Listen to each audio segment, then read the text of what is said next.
अगर समाजवाद का बेसिक आदर्श ये मान लें, तो दुनिया के अलग अलग देशों में समाजवाद का यह आदर्श अलग अलग मात्रा में हासिल किया गया है। ऐसा नहीं है कि हासिल नहीं हुआ है। यूरोप के देश इस मामले में बहुत शानदार परफॉर्म कर रहे हैं। जैसे अगर आप नॉर्वे की बात करें,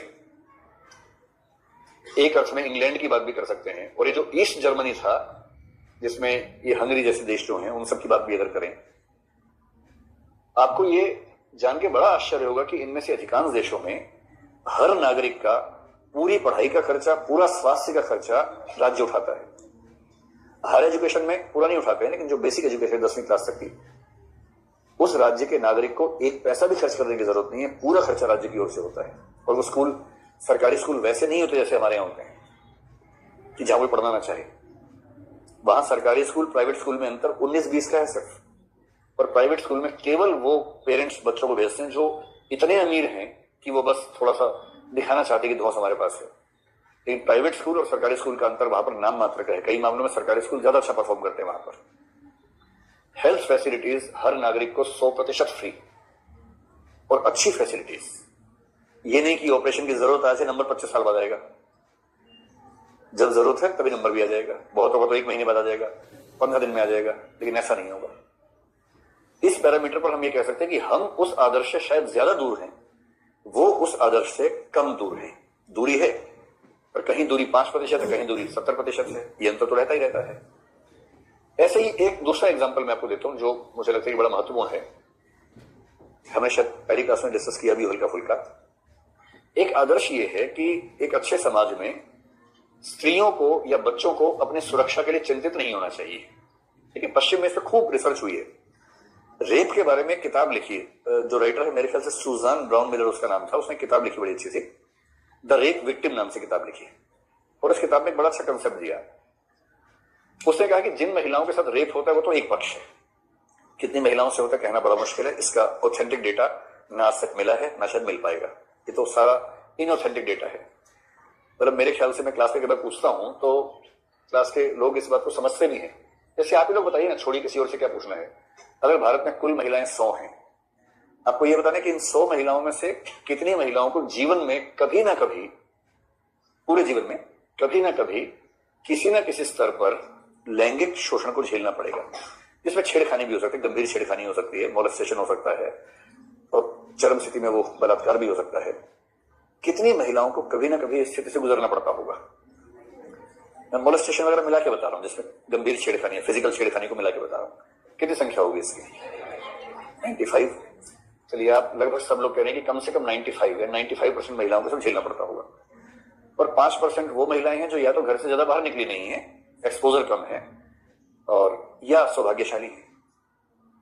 मुझे वैसे भरोसा हो नहीं रहा 5% बहुत ज्यादा संख्या हो गई, लेकिन फिर भी आप कह रहे हैं तो मान लेता हूं।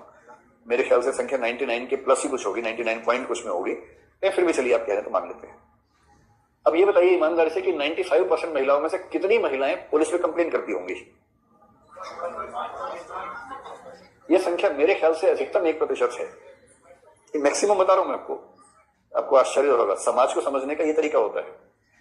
कुछ लोग पुलिस के आंकड़ों से समाज को समझते हैं कि पिछले साल छेड़खानी घटनाएं 1% थी, इस साल 0.998% है, हमने काफी विकास कर लिया है। पुलिस के लोग ऐसे बताते हैं, और ये भूल जाते हैं कि 95 में से 94 ने शिकायत की ही नहीं थी। यही स्थिति बलात्कार की है। अधिकांश बलात्कार घर में होते हैं, और जो घर में होगा उसकी रिपोर्टिंग पुलिस में ना हो, इसके लिए कितने सारे तंत्र एक्टिव हो जाते हैं उस समय। उस लड़की को समझाना, देख खानदान की इज्जत का सवाल है, तेरी इज्जत का सवाल है, फिर तेरा ब्याह नहीं होगा, ये नहीं होगा, वो नहीं होगा, करते करते उसके बाद अंत में वो चुप रह जाएगी।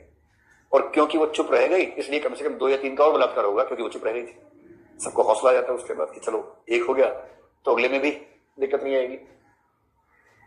तो स्त्री सुरक्षा के हमारे दावे तो बहुत बड़े बड़े हैं। जैसे भारत के लोग कहते हैं ना कि अरे जगत गुरु फलाना ठिकाना, और भारत की हालत यह है, बाकी सब तो शहर वहर छोड़ दीजिए, दिल्ली जो कि राजधानी है उसकी हालत यह है कि रात को 2 बजे कोई लड़की अकेली सड़क पे निकलने की हिम्मत करे, पहले तो हिम्मत करेगी नहीं।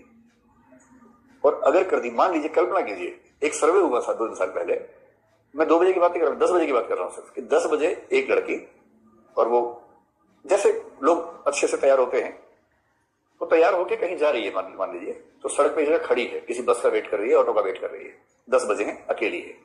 और ये दिल्ली की बात हो रही है।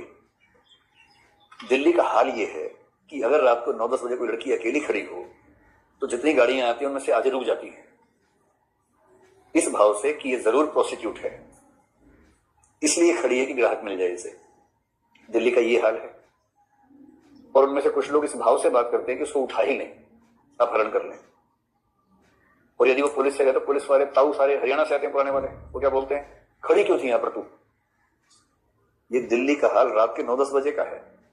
और 2 बजे अगर कोई निकल जाए लड़की अकेली रात को तो लगभग तय है कि वो सुरक्षित अपने घर नहीं लौटेगी। ये हमारे यहां स्त्री सुरक्षा का हाल है। हम उस आदर्श से कोसों दूर हैं इस मामले में।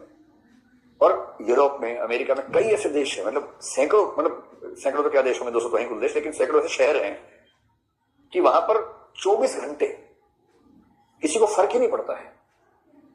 पूरा शहर सुनसान शहर, रात को 2 बजे 3 बजे एक लड़की शॉर्ट्स पहन के दौड़ रही है क्योंकि उसको ट्रेनिंग करनी है। 10 किलोमीटर दौड़ेगी शहर के अंदर पूरी सड़क पर एक भी आदमी नहीं है, उसे इतना भी खौफ नहीं है क्योंकि उस शहर के कल्चर में ऐसी बात ही नहीं है।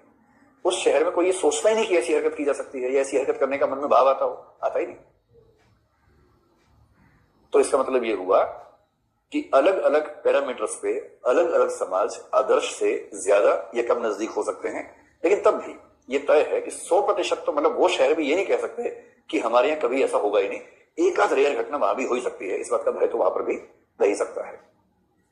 तो ये कंसेप्ट समझ में आ रहा है। और एक तीसरी बात यह भी कि यथार्थ आदर्श के अनुरूप क्यों नहीं होता, इसकी एक बड़ी वजह यह भी है कि आदर्श अपनी प्रकृति में स्थिर नहीं होता, बल्कि